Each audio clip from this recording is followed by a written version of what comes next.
കണ്ണൂർ പയ്യന്നൂരിൽ gas agency ജീവനക്കാരനെ ആക്രമിച്ച് പണം തട്ടിയ കേസിൽ 3 പേർ അറസ്റ്റിൽ. പട്ടുവം സ്വദേശി മുഹമ്മദ് അജ്മൽ, റുഫൈൽ, മുയ്യം സ്വദേശി മുഹമ്മദ് റിസ്വാൻ എന്നിവരാണ് പിടിയിലായത്. ബൈക്കിൽ എത്തിയ സംഘമാണ് CK രാമകൃഷ്ണന്റെ കയ്യിൽ നിന്ന് 2 ലക്ഷത്തിലധികം രൂപ കവർന്നത്. നിഖിൽ അളവൂർ വിവരങ്ങളുമായി ചേരുന്നു. നിഖിൽ, വിശദാംശങ്ങൾ എന്താണ്?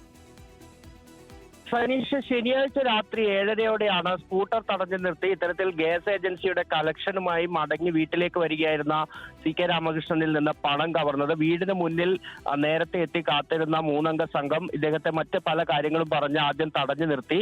പിന്നീട് ബലമായി ഇദ്ദേഹത്തിന്റെ ബാഗ് പിടിച്ചു വാങ്ങുകയും ബാഗിലുണ്ടായിരുന്ന 2,50,400 രൂപ കവരുകയുമായിരുന്നു. ഇവർക്ക് പിന്നാലെ ഇദ്ദേഹം ഓടിയെങ്കിലും ഇദ്ദേഹത്തെ തള്ളി താഴേക്കിട്ട് ഇവർ ബൈക്കുമായി രക്ഷപ്പെടുകയായിരുന്നു.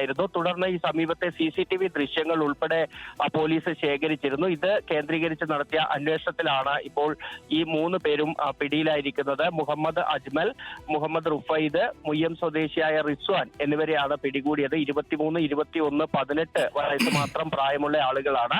ഇവർ നേരത്തെ ഏകദേശം ഈ സംഭവം നടക്കുന്നതിന്റെ 3 ദിവസം മുന്നേ തന്നെ ഈ പരിസരത്തെത്തി രാമകൃഷ്ണനെ നിരീക്ഷിച്ചു വരികയായിരുന്നു എന്നും ഇദ്ദേഹം പോലീസിന് മൊഴി നൽകിയിരുന്നു. ശരി, നന്ദി നിഖിൽ വിവരങ്ങൾക്ക്.